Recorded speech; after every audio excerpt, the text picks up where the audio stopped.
design and divine mind. This is a huge topic, and we'll get at it from these three angles. First, the argument from design.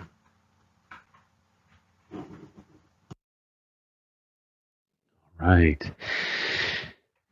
The heavens declare the glory of God, and the firmament, or the sky, shows his handiwork.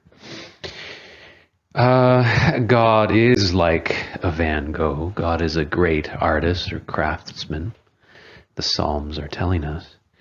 And just as we can infer the genius and existence of a Van Gogh from proper contemplation of Van Gogh's work, we can turn our eyes to the actual sky and infer the existence of the grand artist called God. Here in a letter of St. Paul to the burgeoning Roman Church, Paul says, "For what can be known about God is plain to them," they being, I think, the doubters of God, "because God has shown it to them. Ever since the creation of the world, his eternal power and divine nature, invisible though they are, have been understood and seen through the things he has made. So they, the doubters, are without excuse." Now, what's invisible here? You see that Paul is referring actually to God's eternal power and divine nature. Paul's point is that you don't perceive God's power and nature directly. You perceive them through God's effects, through creation. And this is actually true not just of God, but of anything. You don't perceive the sprinter's power directly. You perceive in the sprinting the effects of the sprinter's power. Power itself is invisible, or power is some kind of maybe conceptual abstraction made by the observer. In any case, God is not special here. God is not specially invisible. God, like anything, is seen through its effects. And we are the same in what's called the problem of other minds. If you take Intro to Philosophy, you might cover this problem. This is the skeptical observation that you never make direct contact with someone else's mental life. You only make contact with the output or the physical manifestations of their mind. So even think of the person you know most intimately. You never make direct contact with their personality. You rather make contact with the gestures and the vocalizations. I know that's a very reductive way to think of the person you love, but it's true that your intimacy is really a mingling of these externalizations, and the other person's soul, let us call it, is inferred from their exterior manifestations. And Paul's point is that God is no different. There's no special skeptical problem here about God's existence. In principle, it's just God, like anything, is known through his effects. In God's case, the effects are huge, though. It's manifest throughout what we call creation or reality or the universe. The Quran, similar idea to what we saw in the Psalms and in Paul's letter. There's an additional idea here that Allah has made the heavens subservient to you. Or let's generalize to just ordered for you. The world is an environment whose purpose is to host its creatures. The Van Gogh God is an artistic genius, makes beautiful things. Paul's God, among other things, manifests power in his creation. And here in this Quranic description, we're given the idea that God is also benevolent or interested in the thriving of his creatures. So you can also infer something of the personality of God's intentions towards us through careful observation of this great Eden we find ourselves in, and noticing that the trees are laden heavy with edibles.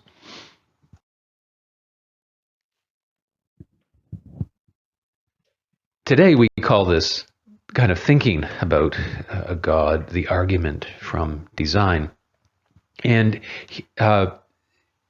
it's an old argument, it's an old thought, and certainly goes back well before even the Psalms. I think humans have, since time immemorial, been inferring the existence of some kind of personal creative entity from human observation of the world around them. This basic move, which is quite simple and probably familiar to you all, it's called in philosophy the argument from design. It's the argument to God's existence from observations of apparent design in the universe. And let's talk briefly about William Paley's modern version of the argument. So the modern discussion tends to begin around 1800, or it's centered around William Paley's very influential treatment of the argument, a sort of book-length treatment in which he gives us this famous metaphor of a watch. He compares the universe to a watch and says that just as if you came upon this watch and began to wonder how it got in your path, he imagines you're walking through a heath, an area untouched by civilization apparently, and you come upon this watch in your path, you pick it up to examine it. Paley says the rational conclusion from your observations of the watch is that somebody made this, somebody quite competent and intelligent made this thing, that this watch, unlike the stone in your path, is evidence of intelligence somewhere out there. And Paley says, just like the watch, so the universe, only more so, that the universe is the watch to the power of whatever. And just as you infer maybe a very clever Swiss craftsman from the watch, from observation of the universe, you should infer a super person, a entity of superhuman power and scope. So from observations of natural order, there's a conclusion of a designer. And that's getting us a big step towards the traditionally identified deity.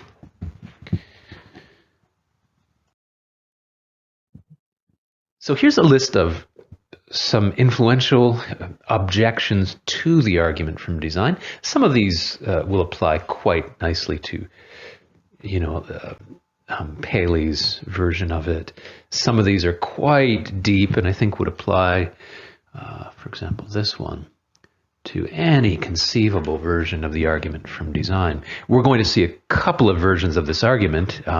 We'll talk about Darwin's impact upon design argumentation, and then we'll look at a post-Darwin version of the argument from design called the fine-tuning argument. But some of these objections, I think, will carry over to even the more recent versions of the argument from design. So let's look at these objections. These are objections or criticisms against the argument. We'll take them one by one. Quickly run through some of these. So first objection is that the universe is very unlike things like watches, or David Hume's example was, I think, a constructed house. David Hume, the great Scottish skeptic of the 1700s. though writing a little bit before William Paley, treated the argument from design in his own book, and many of the objections raised there do apply presciently to Paley's version. So Hume's point here is that you shouldn't be comparing something like a watch to the universe. So the argument from analogy, if that's what it is, breaks down, because the universe is much bigger, difference in size, much more complicated, and therefore much more of a mystery than the watch. The watch is something that many of you, I'm sure, could, coming upon it with some curiosity and time on your hands, reverse engineer. Really, take it apart and get to know all the gears and the springs and their interconnections, and then really figure that watch out. The universe is not like that. It might be the kind of thing that will never be done reverse engineering or figuring out. And therefore, I think Hume's point is that there's a lot of mystery about the universe, and we should be open to the possibility that there's some process in the unknown universe that accounts for its order. So we definitely observe order in the universe, but there might be something in the nature of the universe itself, which, if we understood it, we'd understand the order. Something in the universe that is therefore not supernatural. So we could explain the order of the universe without referring to anything outside of it. Now, Hume was writing a little bit before Paley, and a few generations before Darwin. Darwin, around 1850, will publish his theory of evolution. I think if Hume had stuck around to read Darwin's findings, he would have said, "Aha, that's the kind of thing I was thinking of." Darwin uncovers in his theory of evolution a process in the universe which accounts for the establishment of order given enough time and tries. Darwin says order will arise quite naturally without any kind of supernatural oversight or conscious intervention of any kind. Okay, a second objection. This one I've put the name David Hume with this objection. David Hume, through one of his characters in this philosophical dialogue he wrote in the 1700s, raised a number of objections to the design argument. Maybe these aren't original to Hume. He might have just articulated them for us. But Hume here says we can't conclude much about the nature of the designer from the design argument. Now here, notice Hume is, for the sake of argument, conceding that the argument from design basically works, that from observation of the universe's order, we infer some kind of supernatural designer, but that's very far from God. And Hume says, for example, we can't conclude that this designer is all-powerful. We can't conclude that this designer is a single designer. It might be a committee, a polytheistic pantheon of gods working in tandem as a team. We don't know that this designer still exists.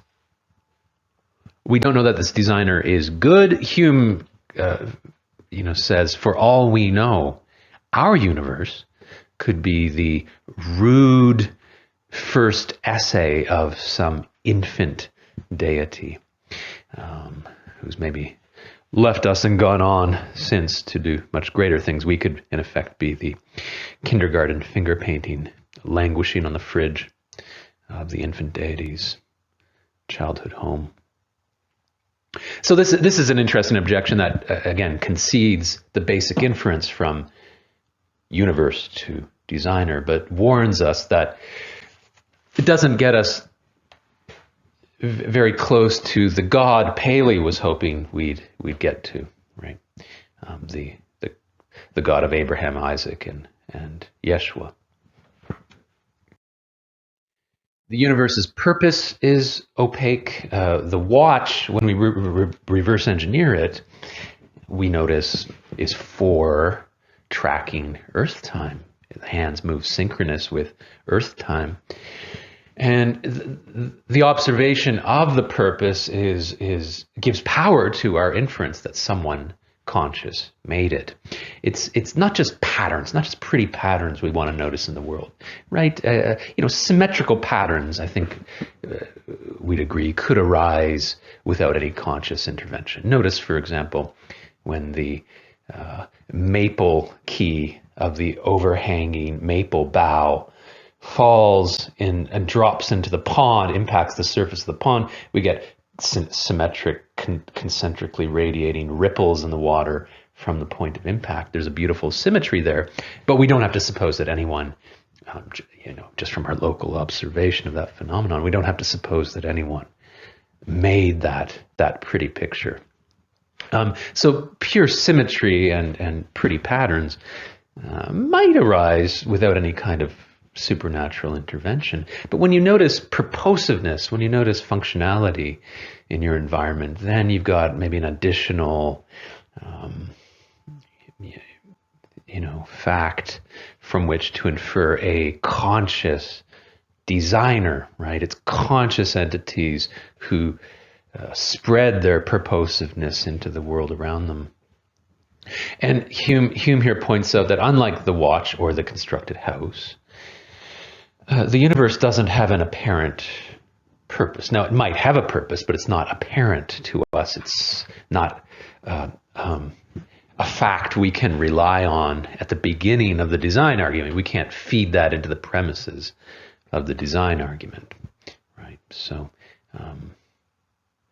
again, this objection, like objection 1, is pointing to a disanalogy between the universe and the artifacts that we compare it to, like watches.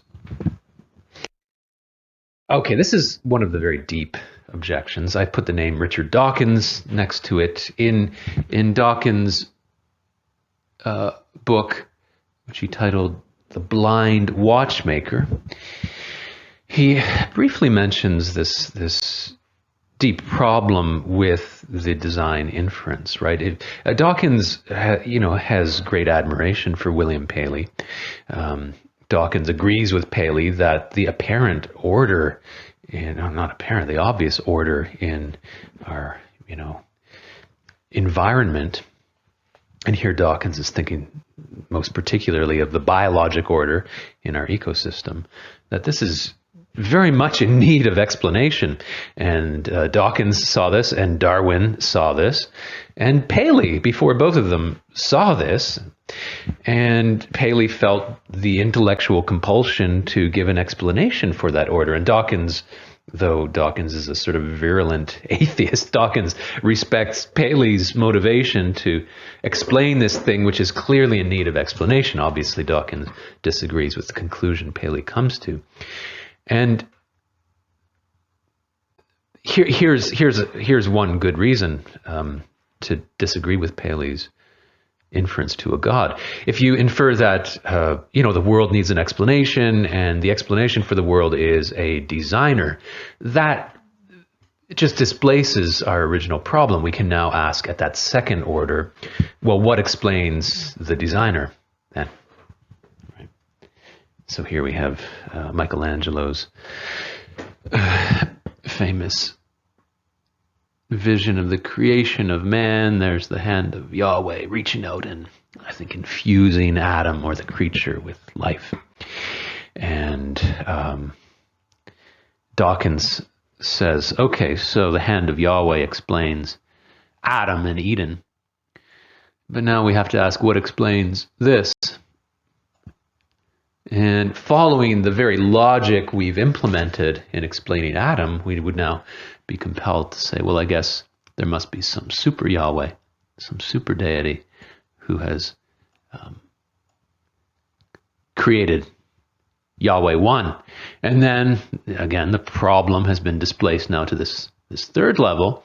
And we can ask, well, what explains the magnificence of this creator? And we're forced to posit a fifth, and so on. Ad infinitum, ... So Paley and Dawkins and Darwin agree that there is a problem of design, meaning the intellectual problem we're confronted with when we observe the order around us. The order is something very much in need of explanation. We all agree that it's not the kind of thing that would just happen.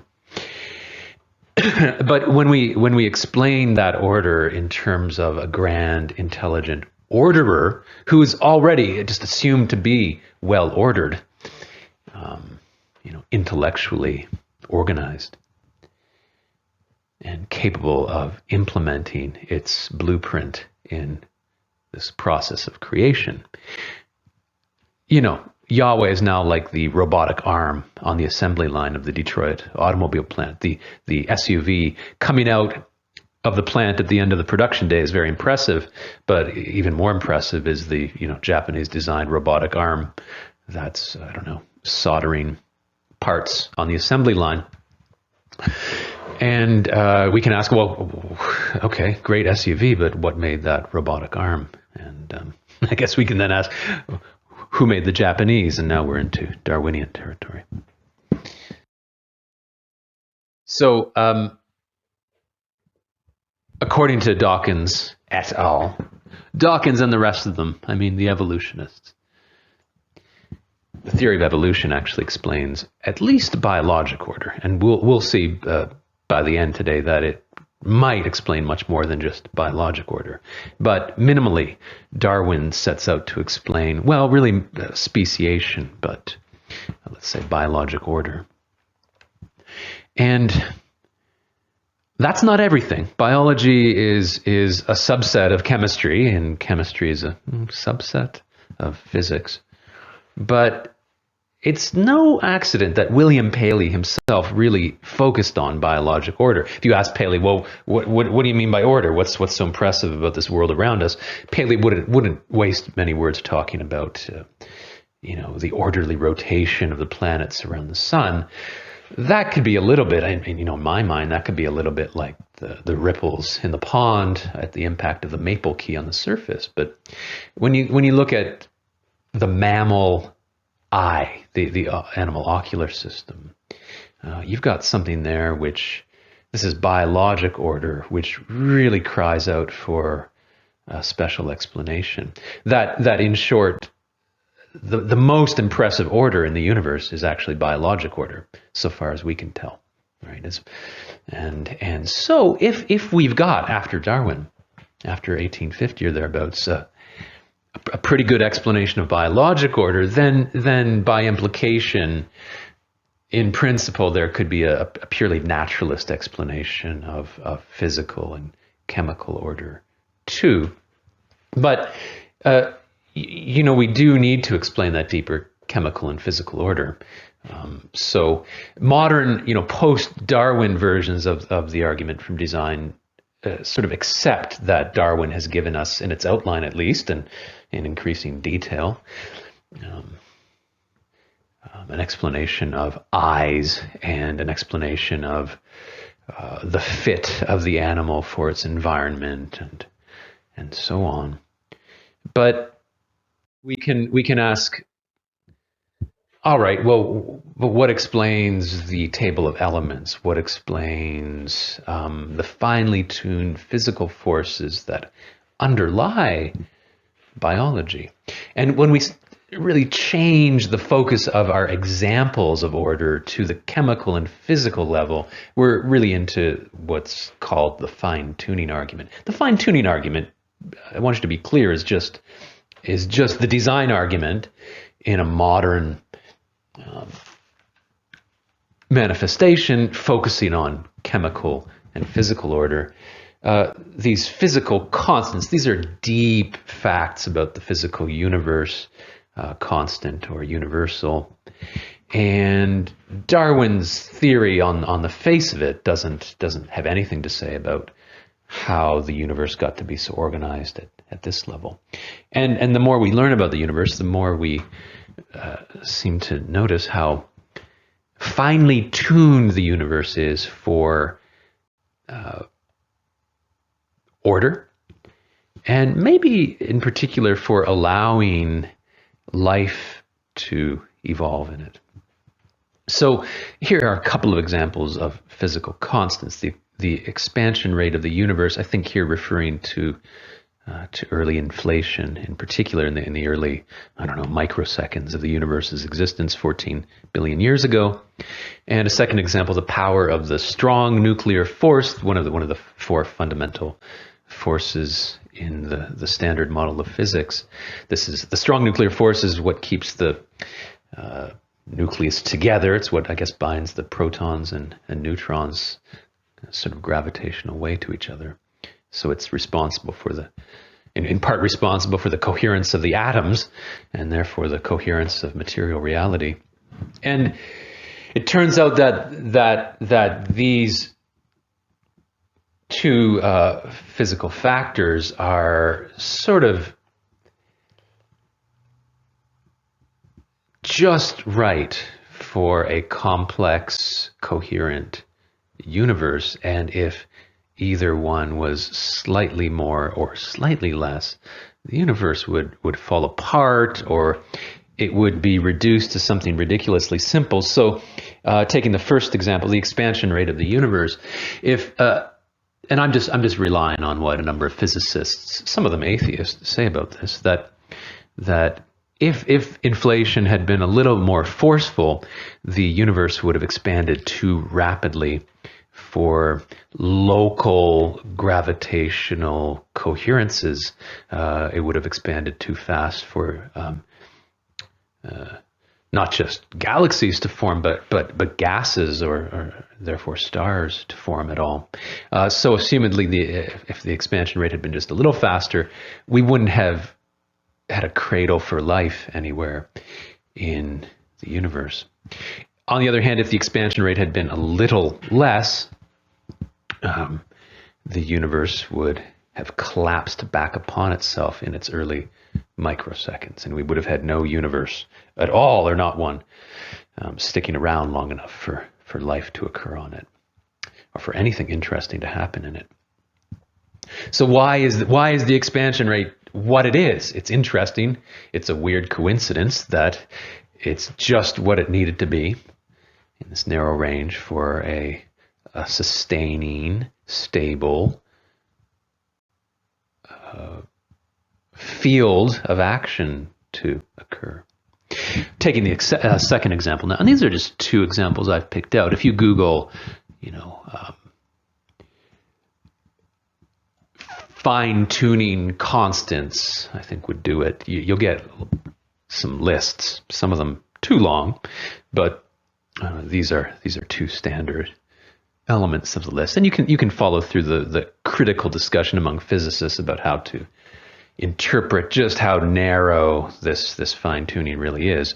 That's a debate I'm in no position as a layperson to really adjudicate upon, but there's some, definitely not consensus, but a large number of physicists who accept a number of these facts about the physical constants and understand that there's something here that needs to be explained, that the odds of our universe being hospitable to not just life, but just anything coherent and interesting, the odds are very, very low given the narrowness of these constraints. So we took two examples two examples of fine tuning. So imagine that the odds, I don't think this is quite what the odds were, but imagine if the odds of getting the right expansion rate for an interesting universe are 1 in 1,000. And then the odds of getting the right nuclear force, I didn't explain that, but if the nuclear force was just a little bit less or just a little bit more, we would have ended up with a one-element universe, we're told, a universe consisting either of hydrogen or helium. And assumedly, with just one element to play with, we wouldn't have had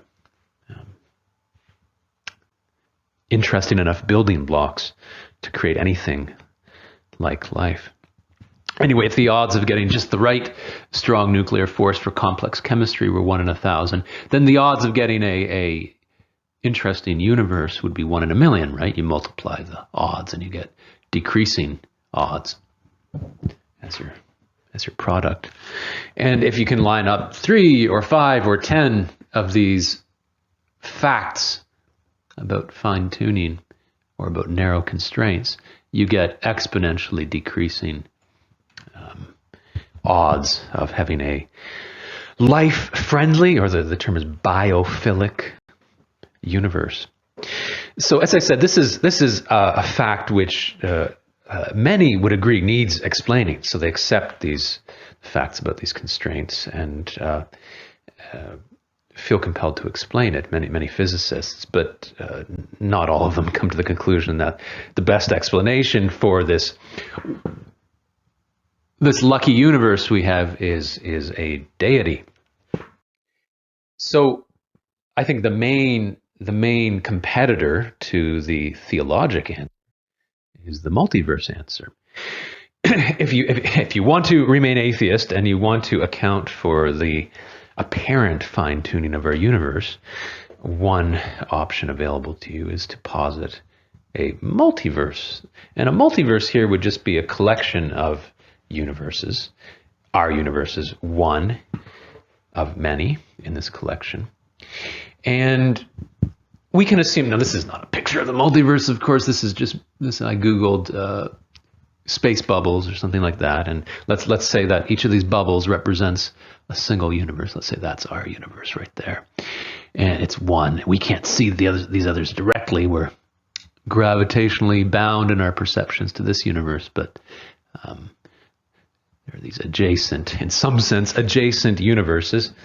And let's assume that these bubbles, like in a roiling pot of soup, are somewhat chaotically or randomly being generated, and each one is a little bit different from its neighbor, that its properties are the result of a sort of quantum roll of the dice, or in this case, pre-quantum. And as luck would have it, you're going to get a universe now and then that is life-friendly, right? Even if the odds of a life-friendly universe are 1 in a billion. Sorry about that. That is a spammer on my phone. Even if the odds of a life-friendly universe are 1 in a billion, you get a billion bubbles, and odds are you're going to get a life-friendly universe. And of course, it's no surprise that we are in the life-friendly universe. We should not say, well, isn't it lucky then that we ended up in the life-friendly universe? Necessarily, we are in the life-friendly universe, now opening our eyes on behalf of the universe and asking, how did we get to be here, and how did we get to be so organized? So this multiverse objection, I think, is a version of, remember our list of 6 objections, it's a version of our 6th objection, which can be generally stated as natural order is local. The order we observe in our universe is actually just a local, lucky phenomenon occurring within a larger chaos.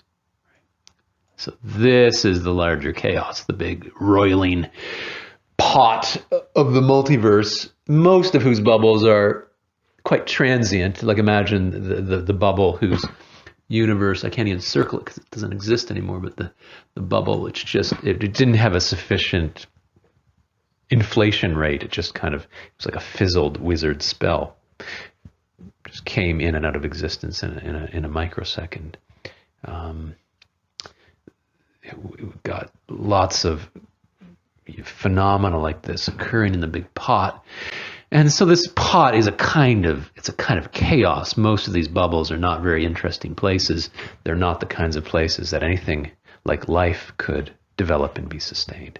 But once in a while, as luck would have it, you're going to have a universe like ours. And so zooming out from our universe, we see that what we thought was a universal order is just a local order in a larger chaos.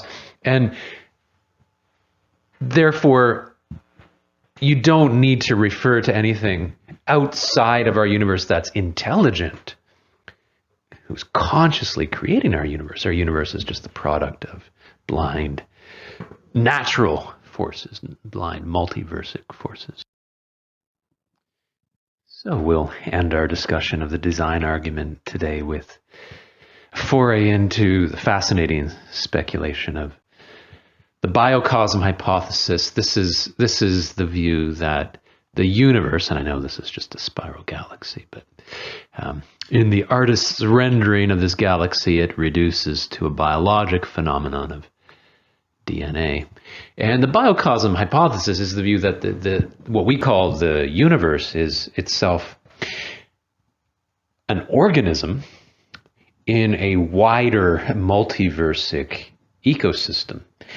And when we ask the question of how our universe got to be so ordered, the answer to that question might be similar to the answer we give when we look at the zebra and ask how it got its stripes, or how the zebra got to be so organized. The answer to that is Darwinian, that the zebra evolved like everything alive on Earth through a long history of natural selection.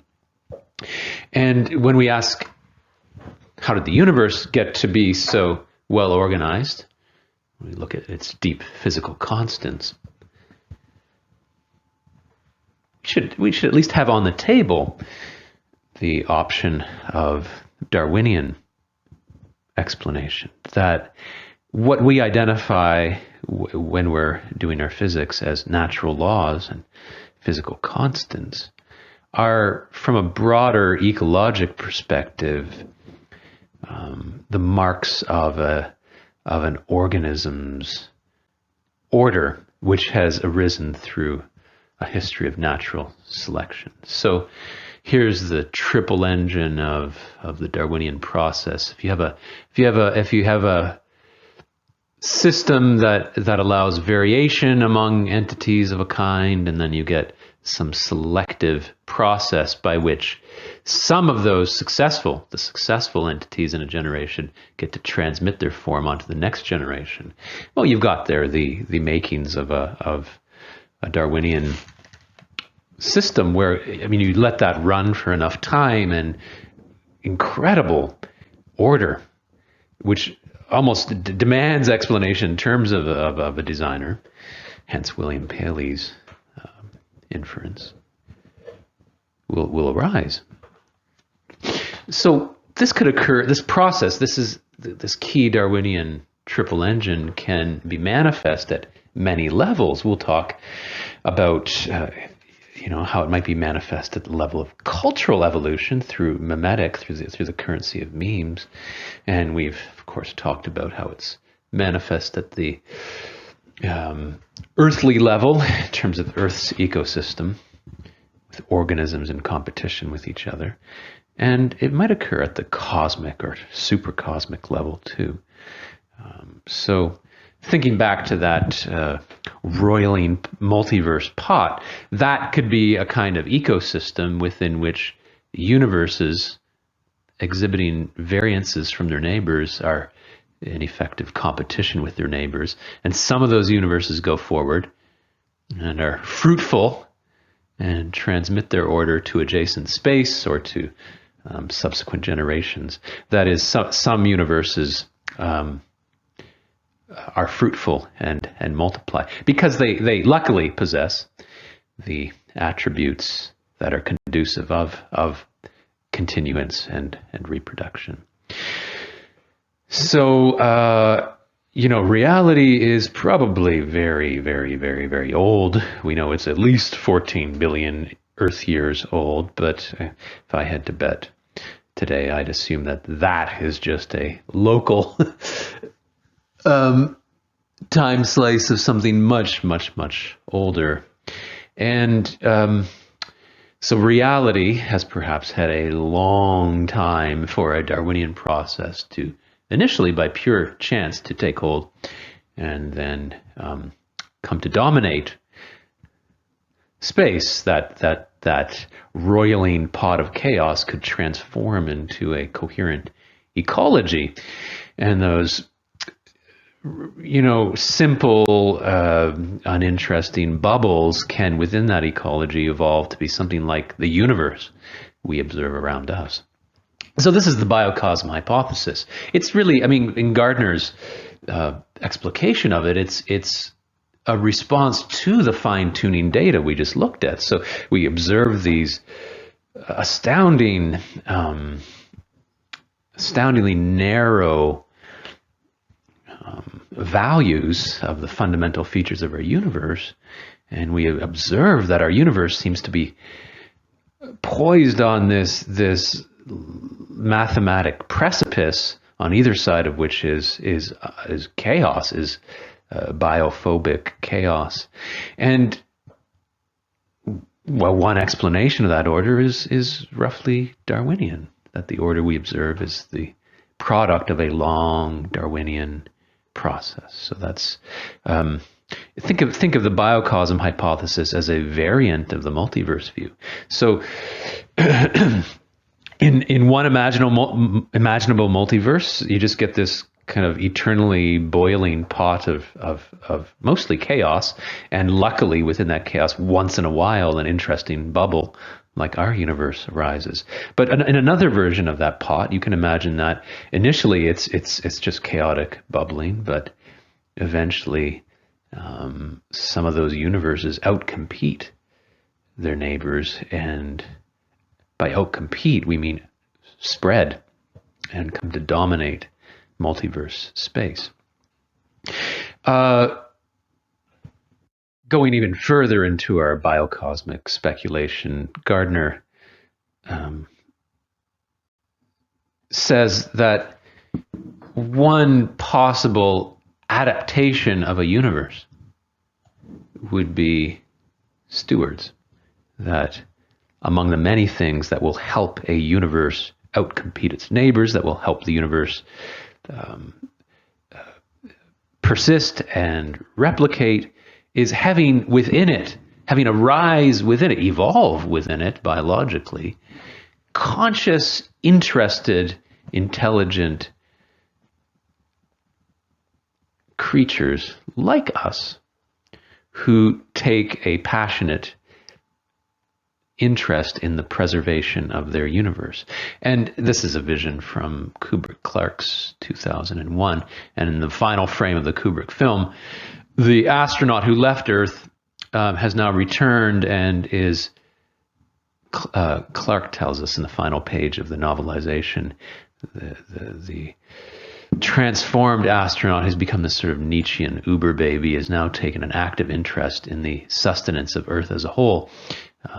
Observes that thermonuclear war is breaking out among these primitive monkeys, and the star baby thinks the weapons back into their silos and prevents the breakout of nuclear war. So this star child has evolved. The movie is this story of the evolution of man into this stewarding entity, this entity who now has the competence to oversee Earth itself.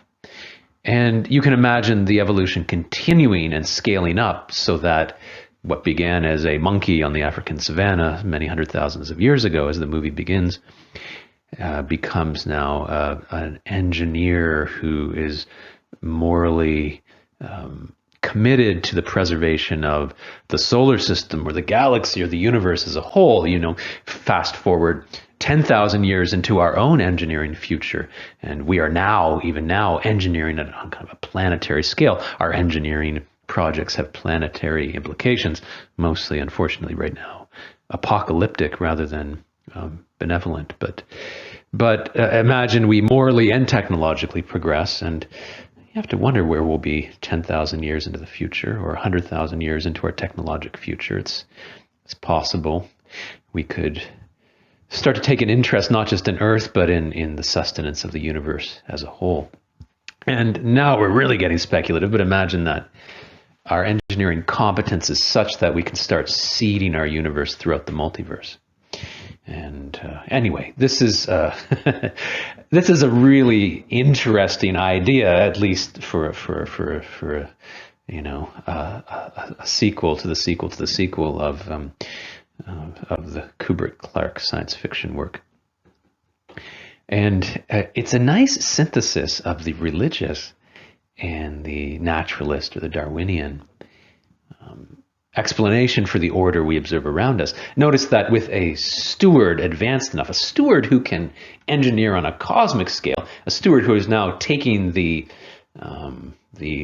form of their native universe and seeding it throughout the multiverse, this steward is now acting on a godlike scale. The steward is a sort of creator of those seeded universes. And this steward, like the benevolent God we imagine above us, has a friendly relationship to this universe, and the universe is made in its own image. And so, you know, remember, the biocosm hypothesis is a riffing or extrapolation from the multiverse situation, and it follows a Darwinian line of logic, but takes us to an entity which is worthy of worship. And if we ask, again, how is our universe so well organized, the biocosm answer could be, well, our universe is the product of a godlike steward who seeded it and oversaw its production and cares about it. And that sounds an awful lot like the God that Abraham, Isaac, and Yeshua worshipped.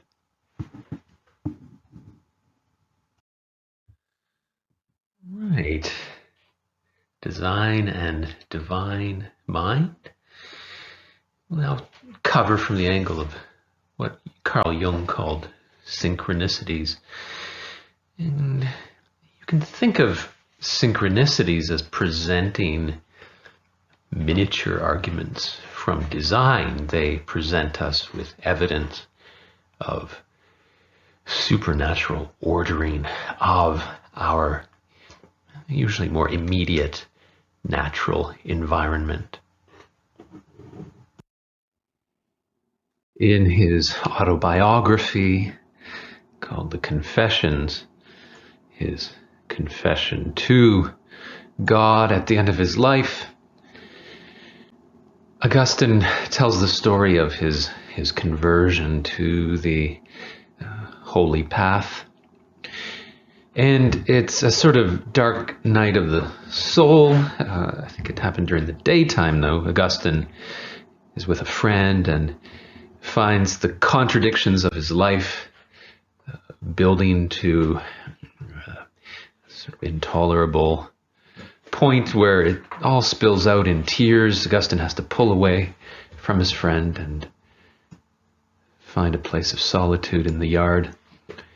And he's crying because he's feeling the contradiction in his own heart of, on the one hand, wanting to and knowing that he has to embrace a somewhat monkish path of Christian virtue. And on the other hand, being a young man who is very much in the world and into its pleasures, I think Augustine has a mistress at this point. And for some time now, he's been feeling the pull of this contradiction internally, and it all builds up, and he's crying out to God, saying, how much longer, God, will this suffering continue? And then in the depths of his suffering, he hears, seems to be a child's voice from maybe a few yards over, sing-songingly repeating this phrase in Latin. It's tolle lege, which means pick up and read. Pick it up and read. Augustine takes that to mean pick up scripture, which he had near to hand, and flip it and see what God says. And God tells him to I mean, his eye lands on a passage which seems to be quite tailored to Augustine's own crisis. God says through Scripture, pull yourself together, stop sleeping around, stop ye your chambering and wanton vice, and take up the way of the Lord Jesus Christ. So this is through the child's voice, God's voice speaks to Augustine in this sort of coincidence. The child is just singing its own little song for whatever reason we can speculate about. And Augustine flips Scripture open to, we'd say, a random passage, but these independent causal streams unite in a meaningful way for Augustine, so meaningful that it's sufficient to tip him over into his final conversion. So this is today what we'd call a synchronicity, and it's today's topic. Augury is divination by observation of birds, often observation of the movement of flocks of birds in your vicinity. It was one of the prominent official forms of Roman divination. Divination is any practice by which we read the mind of the gods through observation of mediating phenomena like flocks of birds, or in astrology, another prominent form of divination. We observe the motion of the heavenly bodies. We'll talk more about divination later in the course, but perhaps I just throw it as a speculation. Part of the diviner's skill set is perceiving the synchronicities between the diviner's own situation, the situation they're seeking wisdom on, and the motions of the birds or the positions of the stars. For example, if you're walking through Queen's Park and you're in a bind, you're wondering whether you should stay in Toronto or accept a job offer you received on the other side of the world. And in the depth, maybe the climax of your stress and indecision, a neighboring group of pigeons suddenly takes off, and indeed one of the pigeons flies right in front of you and almost smacks you in the head, as if to waken you up from your stupor and your indecision. And by their flight, they've given you the answer. This is a kind of coincidence between the bird's own movement and a proposed movement in your life. So you would have divined a decision for your life by observation of the birds. That's a form of augury, and it operates by a coincidence or synchronicity of the one system, the bird system, with the system of your life. Synchronicity or coincidence, both, they almost mean the same thing. They both mean a coming together of multiple factors in a way which astonishes us. In the case of synchronicities, it so astonishes us that we don't feel comfortable saying it was just a coincidence. And in the synchronicity subset of coincidences, we ask, what does this mean? What caused this? How could this be? And we'll look at some proposed approaches to explaining these extraordinary coincidences. I think if you analyze a synchronicity, you'll find there are, of course, at least two elements working together: your life and the birds. In Augustine's case, we could say there was Augustine's own his own sorrow and indecision, and then there was the randomization of the flipping of Scripture. That was a sort of independent causal event. I mean, that Augustine picked up the book itself and turned to it was of course caused by his indecision. But which page Scripture flipped open to when he grabbed it is, let's say, an independent causal stream, independent from his sorrow. And the child singing, assumedly too, was an independent causal chain of events. The kid was in the backyard for its own reason. It was singing Tolle Lege for its own reason. But these independent events converge in a way which is meaningful for the experiencer. So in analyzing any synchronicity, you should first count the elements in operation. I think just as another example, a more recent example from, let's say, religious history, here's Philip K. Dick's account of synchronicity that happens to him in the book came out, Flow My Tears came out in 74, but I believe he had finished writing it in 1970. Here we go. Okay, so in 1970, I think around Christmas, Dick completes the manuscript for this novel, which comes out a few years later. It's a dystopian novel set in what for Dick was the future, the dystopian America of 1988. So the novel's set in the future, and Dick finishes it, of course, in the present of his own life in AD 1970.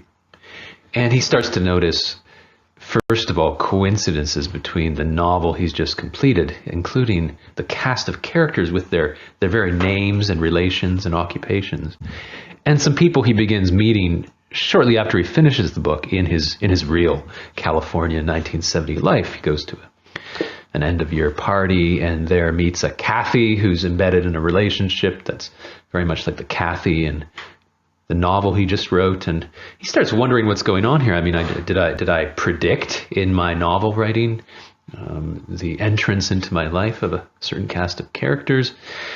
He starts telling his Episcopalian priest about some of these coincidences, and the priest tells him that your life and your book actually sound a lot like the book of Acts, which is the fifth book of the Christian, the New Testament, which comes right after the four Gospels or four accounts of the life of Jesus.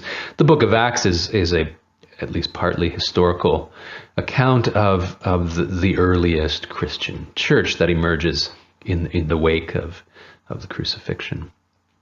And so this is a very complex synchronicity.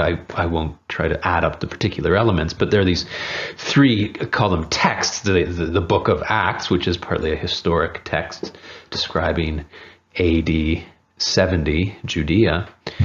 And then there's Dick's life in AD 1970, which was relatively modern California. And then the world he imagines somewhat into the future, and there are parallels between these three texts. And this alignment of Dick's own life with these two actual texts, so the Book of Acts and Flow My Tears are actual books. Dick's life is, you could say, metaphorically a text, but it's maybe worth seriously considering as a kind of text when it formally is so like these two other texts. One of the questions you might ask in the face of one of these massive synchronicities is my life, is what we call life, a kind of text too, a kind of creative production, which like history maybe, which might be God's text. History is God's story, and then the story that Dick writes from his science fictional imagination, life itself is authored. And so one of the possible answers to synchronicities is they are evidence that your life is being authored, that there is an intelligence disclosed in the convergence of these synchronous elements, which is meaningful, and the meaning implies a meaning maker or a communicator. And so when the synchronicity hits you, you might look up into the sky and say, "Who's there?"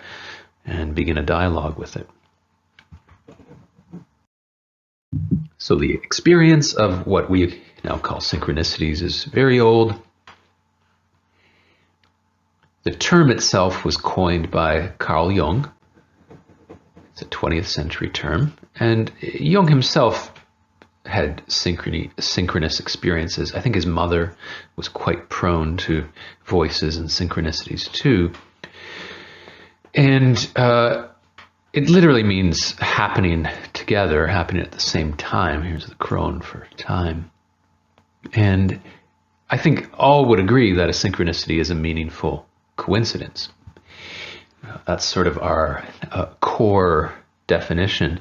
And then as we start to interpret what these meaningful coincidences are, I think we can diverge. We're then getting into debatable theory. For Jung, a synchronicity was coincidence by an acausal or non-causal connecting principle. That's what makes it so mysterious. Cause and effect is ordinary connections, so we don't drop our jaw in amazement when we strike the white billiard ball and it hits the red billiard ball, and the red billiard ball carries on the same trajectory as the white one. We don't say, isn't it weird that the red ball is moving at roughly the speed and angle that the white ball that just hit it was? We say that's a causal connection. That's a connection of cause and effect, and it's the business of physics and our other physical sciences to delineate those connections. What's mysterious is when two things or more things seem to have a deep connection, but we can't find the cause, and it doesn't seem like there could be a causal connection, like the child's singing Tolle Lege, and the usefulness of Augustine actually picking up and reading scripture. So there's something which is connecting the child singing to Augustine, the dark day of the soul, but it doesn't seem to be causal, not in anything we observe in our immediate environment. Now, one of the possible further interpretations of synchronicity is that there is a deep causal connection between the child singing and Augustine's hour of need. The uniting cause is some kind of divine or supernatural force which is operating on our environment and orchestrating these elements which seem independent to us, orchestrating them to have them converge in a meaningful way for us. So what might causally connect these elements is a communicator who's using the world as a kind of chalkboard, using the child and using the book and using Augustine's life as graphemes and stringing them together into meaning.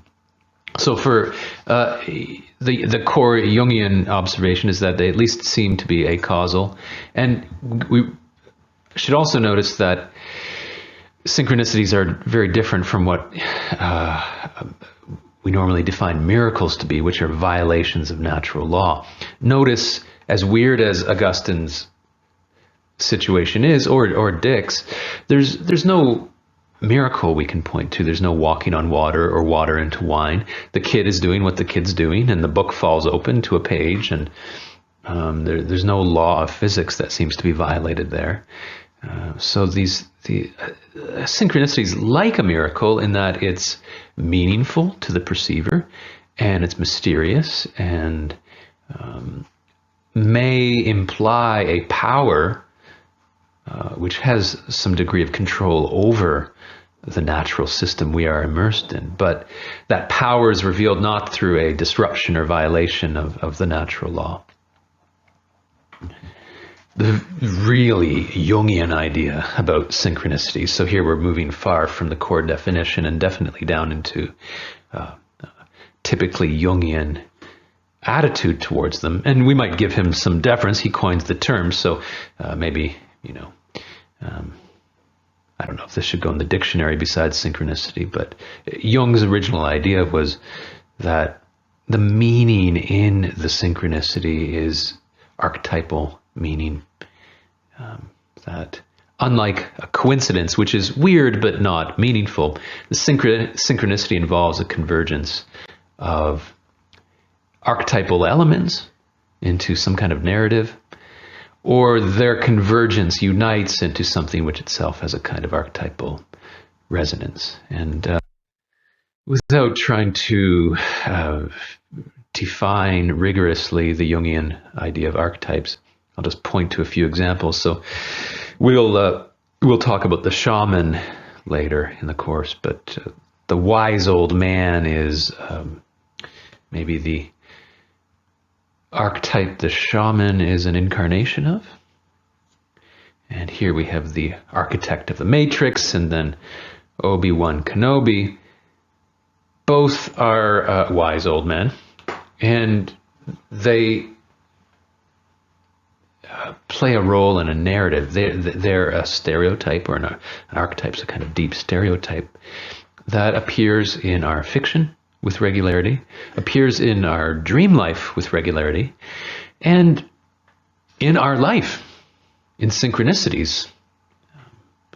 That when we meet the archetype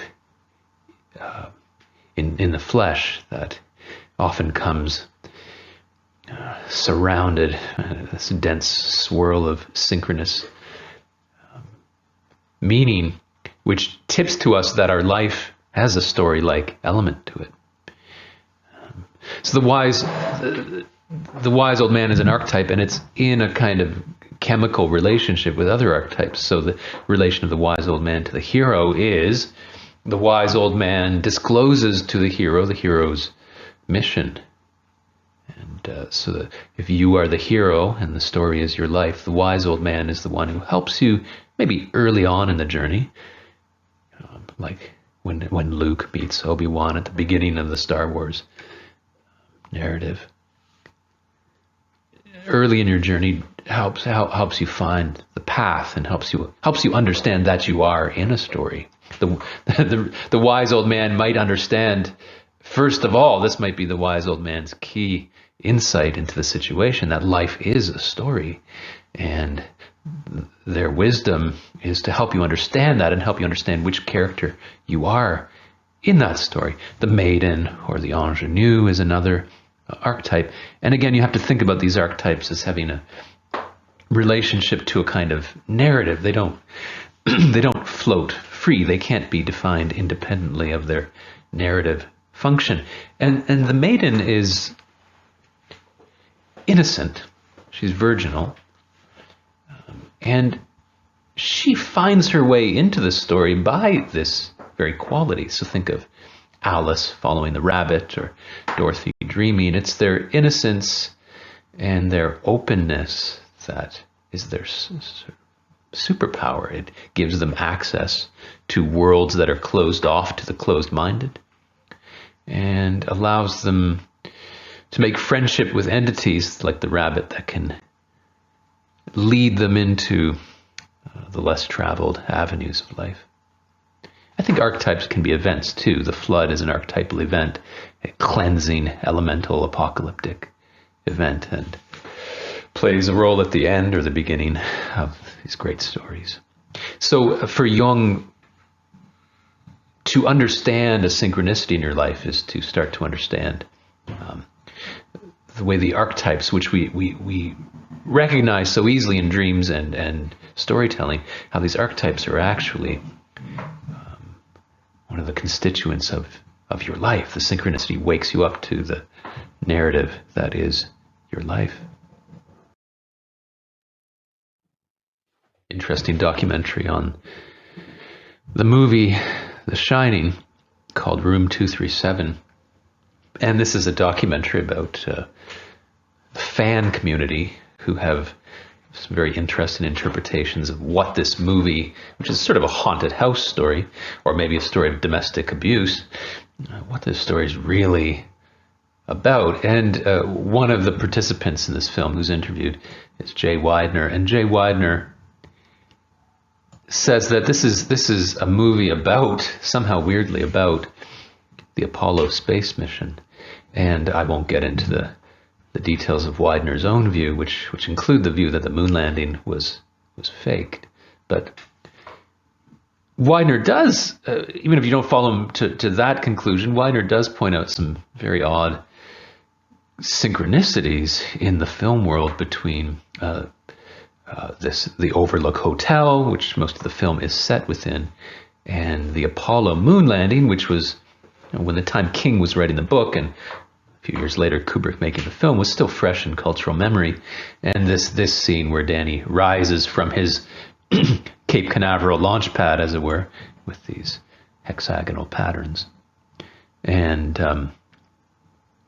we see full frontal, he is the Apollo rocket lifting into space and moving towards the moon room, which is room 237, just as the moon is 237,000 miles from the surface of the Earth, I believe.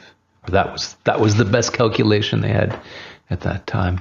Anyway, this is odd. These things add up, and you might ask, well, what's going on here?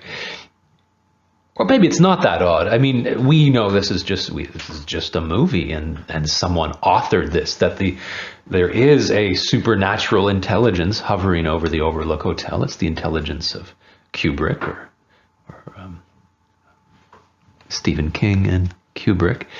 And so even if we can't read Kubrick's mind, we don't know exactly why he seeded the Overlook environment with Apollo 11 imagery. We can say, well, Kubrick was doing something. He wanted to symbolically integrate the space mission into the Overlook Hotel. There's no super deep mystery there. If you are Danny, though, not Danny the actor, but Danny Torrance, the sort of character in the Overlook reality, and the Overlook is your reality, and you don't know that this is just a film, and you start to notice, the Apollo on your sweater and the Cape Canaveral, that is the place you just left, you would get freaked out, I think, if these convergences added up. You'd say, what is going on here? So from within the natural world, synchronicities are quite mysterious. If the natural world is authored, then you have a kind of explanation of them there. They would almost be expected. So one explanation for synchronicities is that they're indications of the authoring of our world. And in that sense, synchronicities could function as very tightly focused arguments from design for something like God's existence. The design argument observes organization in our environment and infers from that something powerful and intelligent outside of our environment. And I think that's what we might do from the theological angle with synchronicities. Okay, well, let's also arm ourselves a little bit skeptically and see if we can make sense of synchronicities, at least in principle, using, common sense and natural science. In fact, even if you believe God communicates with the world through synchronicity sometimes, you'd want to be sure to have some principle by which you can distinguish noise from signal. There's a lot of noise in our environment, a lot of stuff which looks like synchronicities but is mere coincidence, or perhaps selective perception or innumeracy. We'll talk about these phenomena, psychological phenomena, which may explain away a lot of apparent synchronicities. So let's take selective perception. First, selective perception is what it sounds like. It's the tendency to not see everything, to see part of what's in your environment. And we consciously and unconsciously focus, unconsciously or naturally or inescapably, first of all, our perceptual systems are, through natural history, trained to focus on a very narrow spectrum of audio frequency, a very narrow spectrum of the visual, of the electromagnetic spectrum. So just bred in our bones is already a deep form of selective perception, and assumedly our faculties have been selected to help us perceive what is meaningful to us or what is vital to us. So we're already, even before we begin more consciously or half-consciously selecting from the data stream, we're already dealing with a highly curated inflow of data.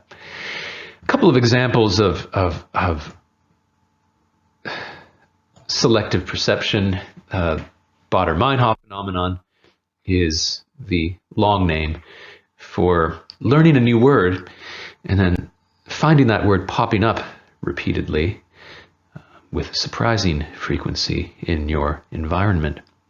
Maybe this has happened to you before. You learn a new vocabulary item and then that word pops up. You feel like you had never seen that word until yesterday when you looked it up, and now you've seen it 3 times since yesterday. And the selective perception explanation of Baader-Meinhof is that, in fact, the frequency of the appearance of this word, let's say the word is castigate. So you think you saw the word castigate for the first time yesterday. You were reading, I don't know, War and Peace, and you looked up the word castigate, and now you've seen the word castigate 3 times, not in War and Peace. That would have an obvious explanation, but elsewhere in your environment. Well, perhaps what's going on is that the word castigate has been around in your field of vision all your life, popping up now and then, maybe not 3 times a day, but and you just haven't noticed it. You haven't trained your attention on it. For whatever reason, you trained your attention on it yesterday and you looked it up, and now you are primed to notice it when it comes within your field of vision. It's like when you pass someone you know on the street. You don't pass them, you stop to say hello. Their face pops out at you. Very different from the stream of relatively anonymous faces that pass you by as you walk down Yonge Street. There maybe, if you're 10 years in the city, when you meet somebody, you actually have seen them several times before and they have seen you, but you feel you're meeting each other the first time because you just haven't noticed each other's faces. Anyway, the Baader-Meinhof phenomenon, I think it specifically applies to vocabulary, but we can generalize it here as the tendency to perceive something after being primed to perceive it. And the mistake we might make from the Baader-Meinhof phenomenon is inferring that, Athena, the goddess of wisdom, or Saraswati, is guiding our language acquisition, and we've learned this new word castigate, and now Saraswati wants to through repetition have us remember this item. So that would be the theologic synchronous interpretation of the multiple appearance of the word castigate, is that the gods are arranging your environment and your movement through it to assist your learning process. The more reductive naturalist explanation is through selective perception. You are just noticing something that's always been there. Pareidolia is the term given to the imposition from the perceiver onto the perceived environment of order. So we are looking at or hearing relatively noisy, chaotic field of data, and on that we impose meaning. We have this tendency, it's probably it's an adaptation to find patterns in the data, and it may be that we're just so good at doing this. We're such talented pattern seekers that we can find patterns even in what is truly random noise, find meaning in what is really meaningless. And so the general question to ask about apparent synchronicities is this just a case of us imposing meaning upon the relative noise of our chaotic environment? If you Google Stairway backwards, you can listen to a clip of the classic epic rock song. Particular passage, the bit of lyric that says, yes, there are 2 paths you can go now, but in the long run, there's still time to change the road you're on. If you play that backwards, you may hear a satanic message or a message about Satan. And this is, on the one hand, noise. If you take the human voice and you run it backwards, it's it doesn't have semantic content. It's noise, but it's close enough to the English going forward that our ears can pick out words and patterns and even some sentences. So listen to any speech backwards, and your mind you'll find irresistibly will start to impose sense on it and try to discern words in it. And some of these cases are kind of eerie and astonishing. The Stairway one is interesting. I picked it as an example because, I mean, you can find websites. This guy named Jeff Milner, who's compiled some examples from popular music history of backward messaging. And I don't think he's assuming that this is some conspiracy by record producers. This is just statistically what you'd expect in the vast production of popular music. Occasionally you'll get snippets that sound pretty coherent even when run backwards. The Stairway to Heaven example is a little bit eerie and, in my view, a bit singular. It is this quintessential epic rock and roll track. It was for many years running the perennial greatest rock song of all time on FM radio countdowns, and it's also a song about the ascent to heaven when you play it forward. And when you play it backward, it seems to be about a descent into the satanic and the hellish. And so Stairway to Heaven forward becomes is about ascent, and then backwards it's about descent into the hellish. And this occurs, as I said, at this passage whose lyrics are, there are two paths you can go, and there's still time to change the road you're on. This sort of warning that maybe you're on the wrong path, but there's time to change it. It's like the lyric is about the record itself, and the two paths are the two modes of playing the record open to you. And as a singular track, because the album itself and the band who made it more than dabbled in magic, and I won't say Satanism, but Jimmy Page, he's the producer of the album and the architect of this band, was a serious practitioner of black magic. He was a kind of devotee of Aleister Crowley and used many of his millions that he made from this and other albums to buy up all the old manor houses that Aleister Crowley had lived in his trans-European existence.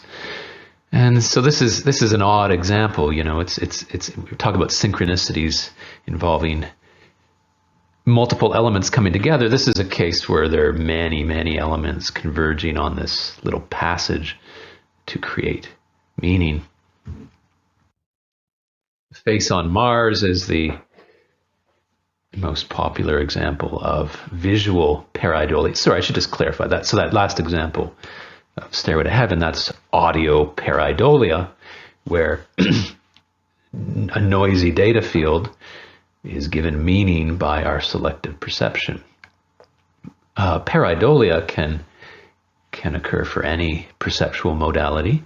So that was audio. This is visual pareidolia. On a noisy visual field, we impose a face. In fact, it is usually faces we impose on visual fields and voices we impose on the audio field. And there are good evolutionary reasons for that, for our obsession with agents, and particularly conspecific agents. This is a picture from 1976 of I think it was the Voyager flyby of Mars. It was our first flyby of another planet, and our first flyby of another planet. The Soviets had landed on Venus some years earlier on unmanned missions, but anyway, these are, if not the first, among the very first images coming back to humanity of another planet. And NASA pointed out when they released this photo that it looks a little bit like a human face. It's interesting. And of course, the tabloids had a field day with this, with proclamations of the U.S. government finding evidence of an ancient civilization on the surface of Mars. This is the same region taken years later. I think it's a composite photograph from much more high resolution camera technology. And it's almost like when you blur your eyes, you can see some interesting things. You can see fairies floating around you, and then when you open your eyes wide and turn on the lights, the fairies disappear. And here in 2001, we turn on the lights with higher resolution vision, and the face disappeared. This is an example, though, which I don't think is so easily explained away as, well, it was just visual pareidolia. It's eerie. It's like the Stairway to Heaven example, where we're gonna hear voices in any voice played backwards. We're gonna derive some kind of semantic content. And you look at tree bark, or you look at clouds, or you look at scattered terrain. You're going to see some bilateral symmetry, and therefore eyes and a mouth and a nose. And sure, but this is humans getting their first close-up of the gods, right? These planets were named after the gods. They were thought to be by the ancients not just the home of the gods, but they were sort of identified with the gods. I think, in Roman religion, Mars was the star, or the point of light, which we call planet now. So we get our first vision of this god, and we get back this god face. That face is not just a face. It reminds us very much of ancient classical statuary. It looks a little bit like our picture of the Roman god Mars. And you can say, well, it looks that way because we had really grainy photographic technology in 1976. On the other hand, you could say that's another factor that feeds into the synchronicity. If we'd gone by 10 years later or 10 years earlier, we wouldn't have seen this face. There was a convergence between the state of the art of camera technology and this first flyby of the god to give us an image of the god looking back at us and greeting us.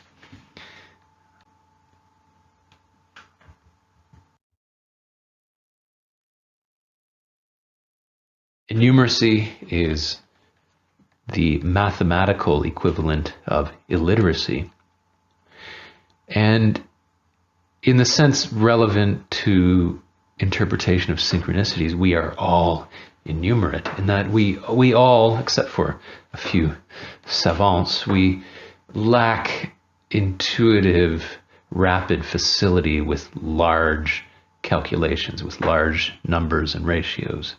And notice that whenever you allege you've experienced a genuine synchronicity that's not just a coincidence, or that this is a coincidence which is too odd to be merely a coincidence, you're making a mathematical judgment. You're saying the odds of this happening through randomness alone, or through just the operation of natural law, are too low to be believable. And so we need a special explanation, like a super Kubrick, for this occasion.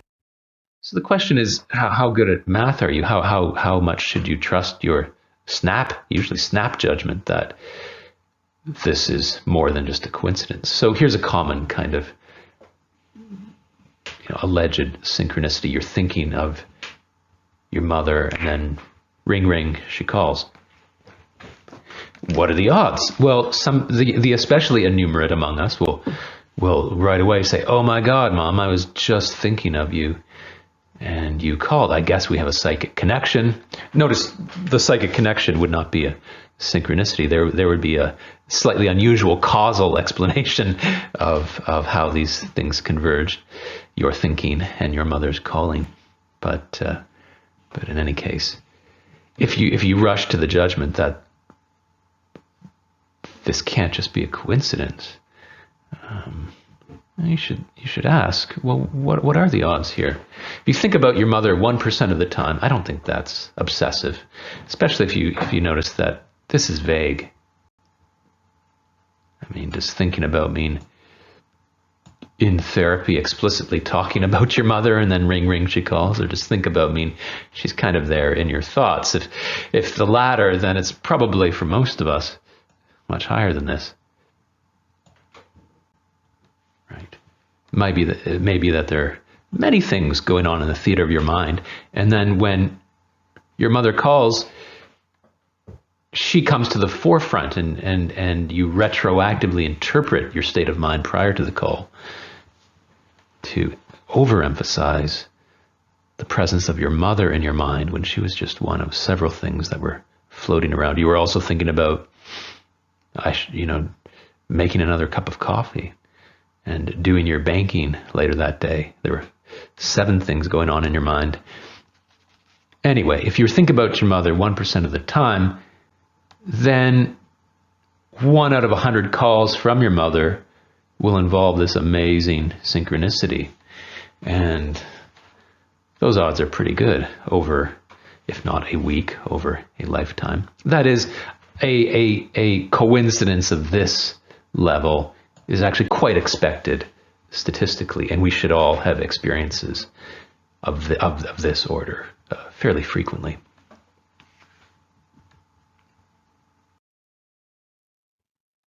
Small Miracles is a collection of synchronicity stories. I can't remember if the authors use the term synchronicity in their introduction, but they've basically curated synchronicity stories from mainly Americans, I believe. And some of them are amazing. I mean, some really stunning coincidences far beyond the level of, I was thinking of my mother and she called.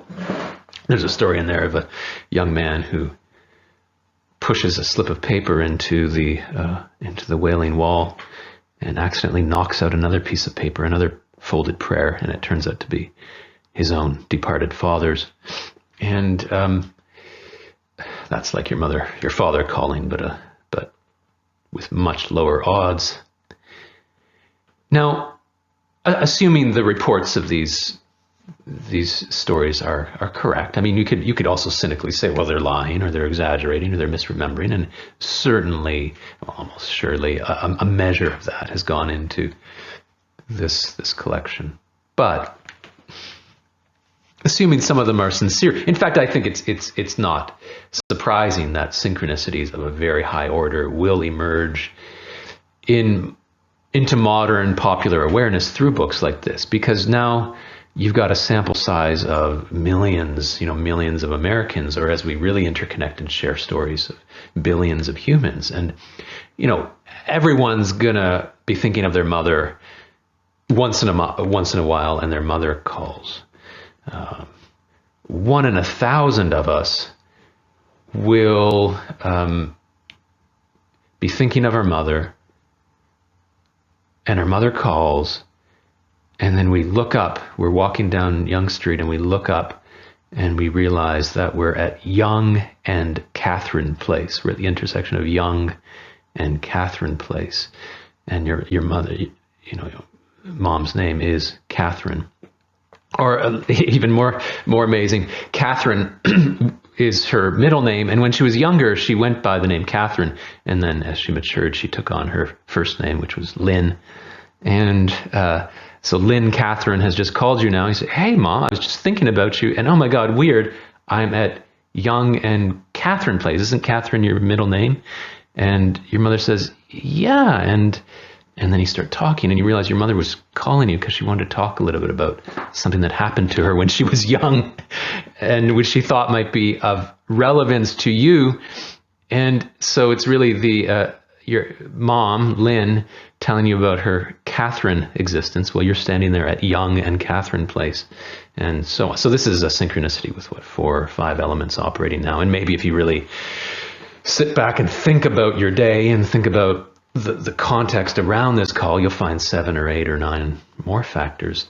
This is amazing. This is not the kind of coincidence likely to happen to you in any given week, or even you in a lifetime. But among 100,000 Guelphites, or 300 million Americans, or 7 billion humans, synchronicities of a very high order will be quite expected. They'll be statistically expected. So in a book like Small Miracles, you'll get the 1 in 100,000 or 1 in a million miracle stories, and they're just statistically expected, right? So a mathematician said, and I'm not sure which one, said the greatest coincidence would be if there were no coincidences. In fact, think about that. It would actually be evidence for some kind of divine intervention into our world if there were never coincidences. Imagine if 100 years into the history of the telephone, someone finally noticed, oh my God, you know what's never happened in my personal use of the phone? It's never happened that I've been thinking of someone and then they called me at that moment. And then they start talking to their colleagues and friends, and they find that, yeah, none of them either has had this experience. And they put a call out, like the authors of Small Miracles did, put a call out to the general human population. Hey, has anybody out there ever been thinking of someone? And that someone called. And after screening for the liars, they find that no one has ever in the history of the telephone been thinking of the caller when the caller called. That would be really weird. And in fact, if you dwelled on it, you'd realize there must be something outside of the system suppressing statistically expected coincidences. Why? Well, maybe we're in a simulation and the masters of the sim don't want to give us any food for thought, for thinking about the fact that we're in a simulation. So they suppress, they're so paranoid about coincidences being interpreted as synchronicities and synchronicities being interpreted as evidence of simulator masters. They've suppressed all coincidences. And in fact, eventually we cleverly realize that that itself is evidence of supernatural control over our environment. And finally, we'll talk a little bit about Heisenberg's very interesting interpretation of the infamous quantum weirdness. Heisenberg argues that if we think through the implications of the mystery of the quantum reality, or its weirdness and contradictions, we're taken to a view of the physical, which Plato would have recognized and been happy with. The idea that the physical is, when you finally understand it, more like mind than like matter. So here is Plato's famous cave. Here is reality as we know it, we being the prisoners, observing and participating in that reality. Unless you're enlightened, you're among the prisoners, and your imprisonment is deep in that I guess you're not quite aware you're a prisoner. If you knew you were a prisoner, you'd know you were watching just a shadow show. To free yourself from this is to free yourself from its dominant illusion, and it's to make your way up the path. And as you're walking, you notice, oh, here are the shadow casters. Here's the fire, the film projection, which is casting light and against these two-dimensional cutouts here, and we get imitations of them on the walls. So as you're leaving, you realize that what you thought was reality was in fact an imitation. And then when you make your way all the way up the path and out into the sunlight, here you are, free and enlightened. You see the original. Here's the tree that this was some kind of copy of, and this shadow was some kind of copy of a copy of. So in Plato's vision, there's this hierarchy. And at the highest level of enlightenment, we perceive clearly by the light of the sun. We perceive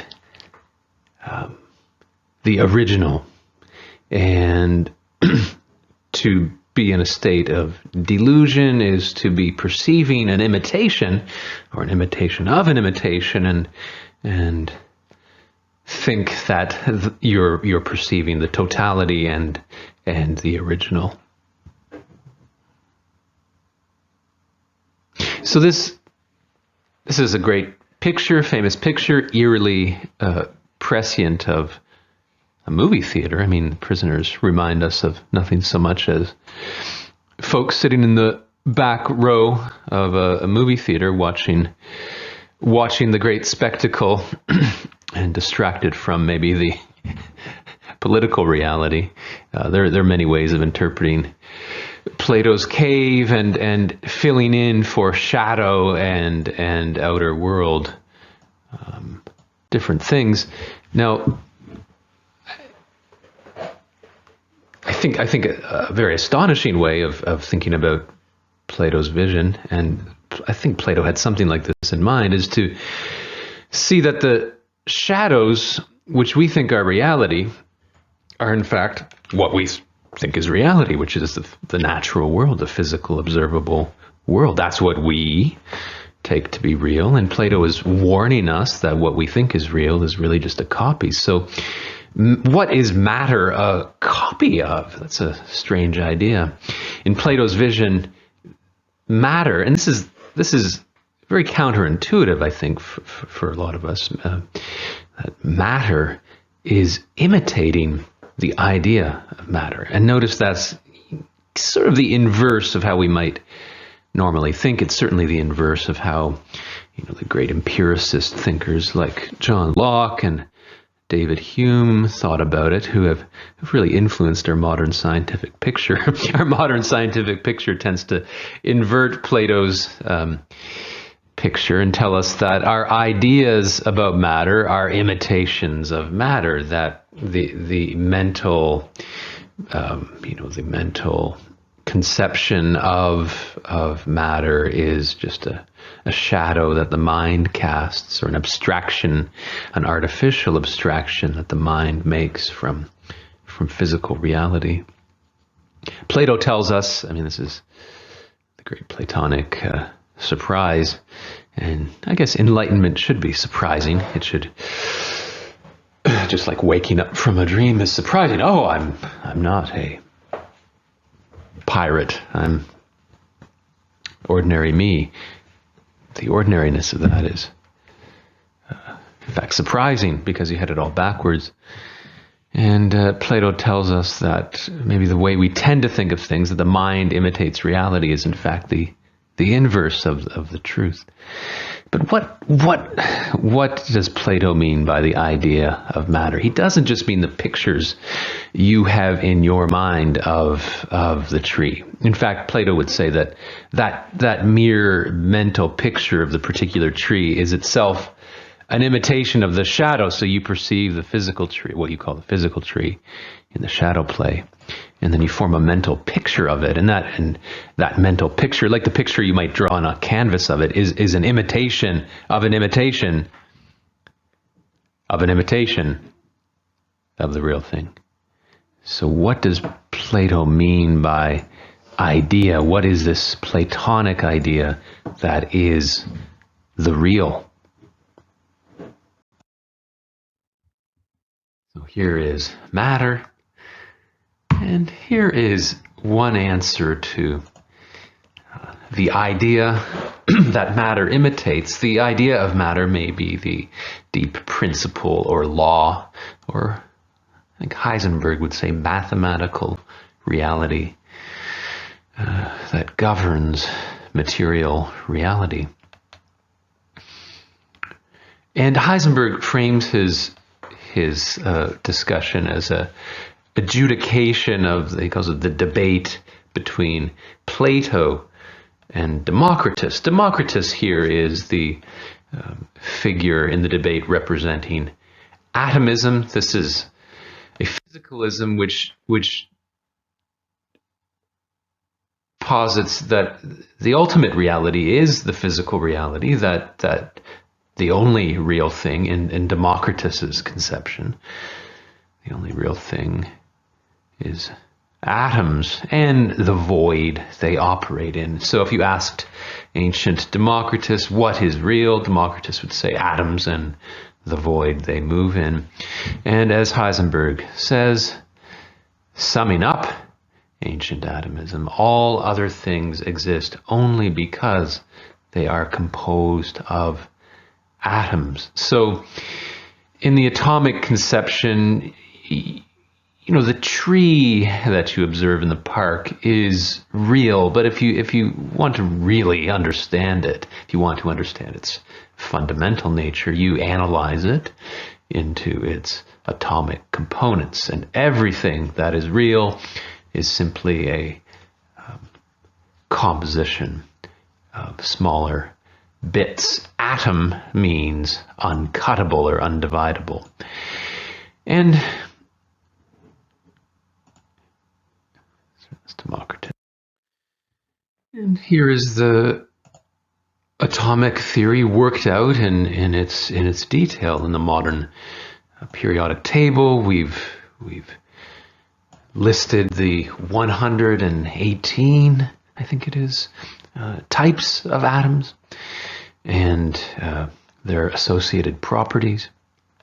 But Heisenberg tells a story where, just as we're working out atomic theory in its detail, we're starting to find deep problems with the very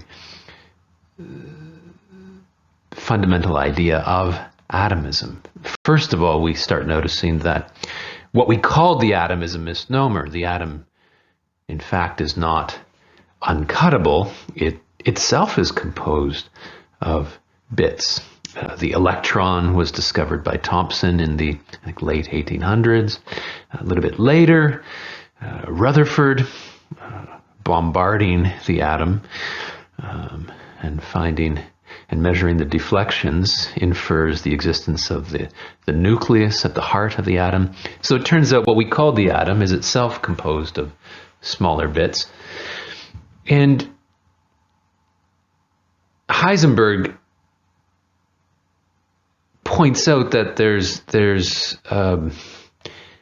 in principle an infinite regress here.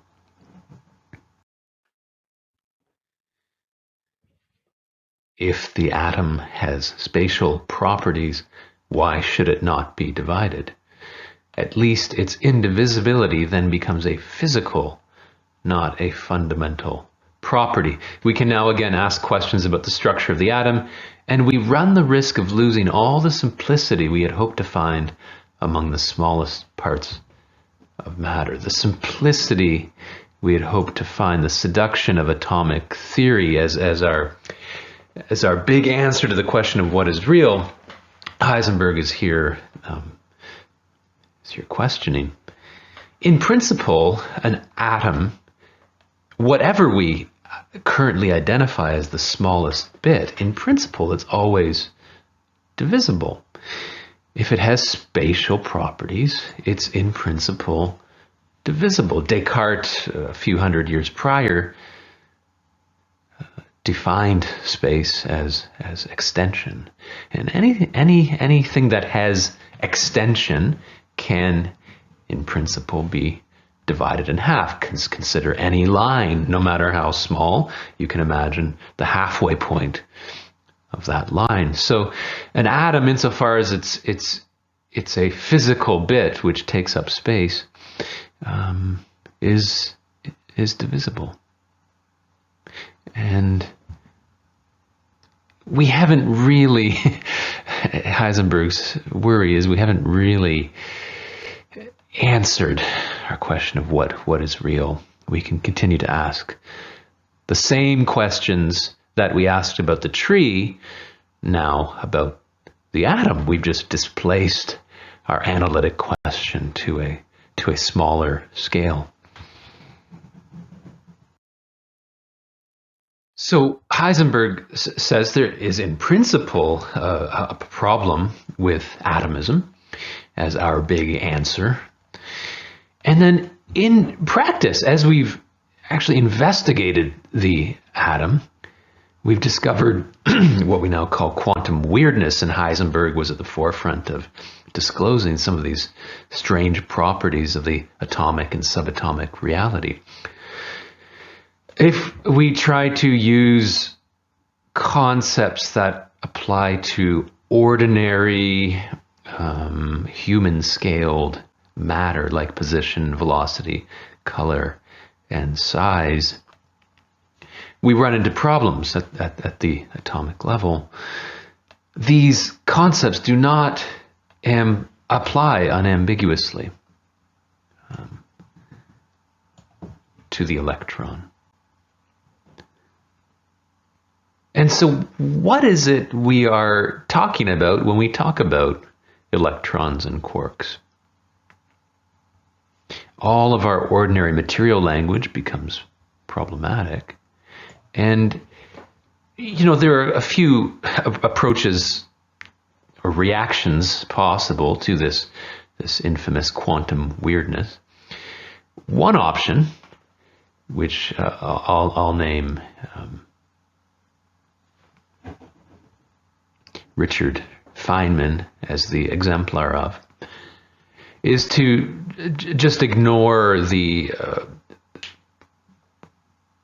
deep question about what it is, what the electron is, and as Feynman said, just shut up and calculate. I think that was Richard Feynman's somewhat abrasive answer to students who perhaps pestered him too much with the metaphysical question of what the atom is.